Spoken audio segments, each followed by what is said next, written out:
Guys, magandang gabi. Ayan, so talaga eh.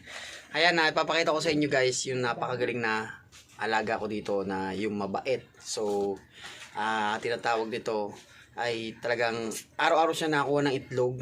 Ayan, at ngayon wala kukunan ng camera at iiwan natin kung saan siya nakuha ng itlog. Tiwo, panoodin nyo guys kung paano kinukuha yung itlog ng mabait. So, ayan, tara kung paano buhatin. So talagang mamamangha ka kasi kaya niyang buhatin yung itlog. Ayan, nakailang na habang nakain kami ngayon dito. Ayan, so ayan, at tara, samahan niyo ako, let's go. Itututo ko to guys kung paano natin nakukuha yung itlog. Napakagaling guys, napakahusay.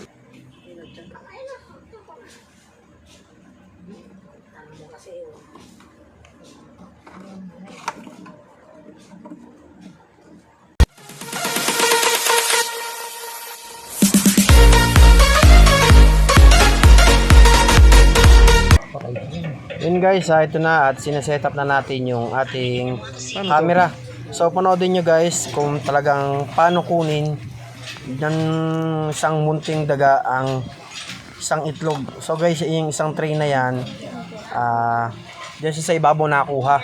So napansin ko lang kasi gawa ng napunta siya at kinukuha yung mga itlog. So nakakailan siya ng itlog na nabasag na dalawa.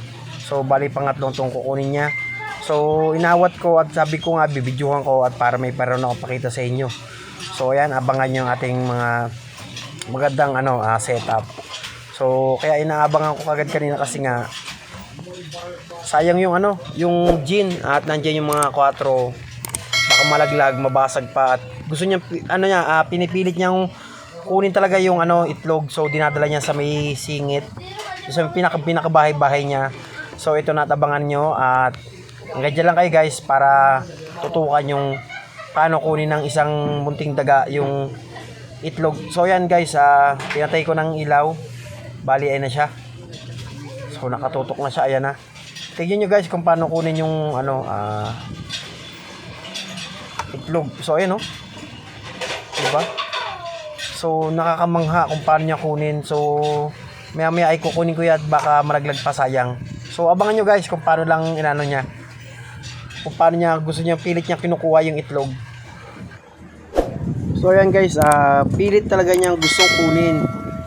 Kung walang nakaharang na ketchup dyan tsaka mantika, sigurado pinapagulong niya na gusto niya talagang buhatin. So nakita niya ako dyan, kaya tatakbo na siya dyan. So guys, nakita nyo guys, diba? Kung paano niya kunin yung itlog. So ayan, binugaw ko na kasi nga malalaglag na yung itlog. Ayan. Kaya pasensya ka na aking alaga. Ayan, at bibigyan lang kita ng chichirya. So kung anong pagkain bibigyan natin. At kasi itong itlog ay hindi niya kayang kailangan mababasag niya muna to. Then susupsupin niya yan. Pero gusto niya dalhin kung saan pwede niya dadalhin doon sa kanyang bahay-bahay. So ito na nga ang nangyari diba guys, diba ito yung kinukuha niyang itlog. Ayan, ang basag na naman diba. So yun guys, at ito at i-upload kagad natin to para mapanood nyo kagad yung ating pinapakita na video na kamangha-mangha ang isang mabait na daga ay nagnanakaw ng isang itlog na paano niya kunin do sa tray. So nakakailang kuha na siya guys, nakakabasag na siya. Tapos siguro niya, kasi nakita ko nakaraang gabi, nakita ni Donya at nagluluto ako noon. Basag na.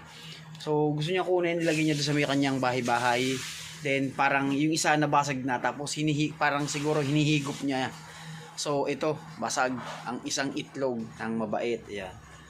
Siguro na lang to, piprituhin na lang to bukas.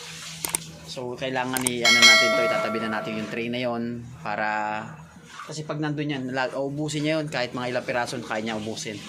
Kasi nakita namin nakaraan ay nakadalawang basag na dyan sa kanyang tray. Then ilalagay naman dito sa freezer. Dyan natin ilalagay na lang ito para hindi niya maabot.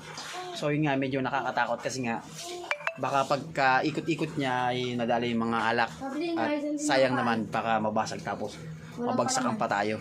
So yun guys, hanggang na lang video. Ayan, maraming salamat nga pala sa patuloy na pagsuporta. Ayan, lagi kayo mag-ingat. Bye bye. God bless. Hey guys.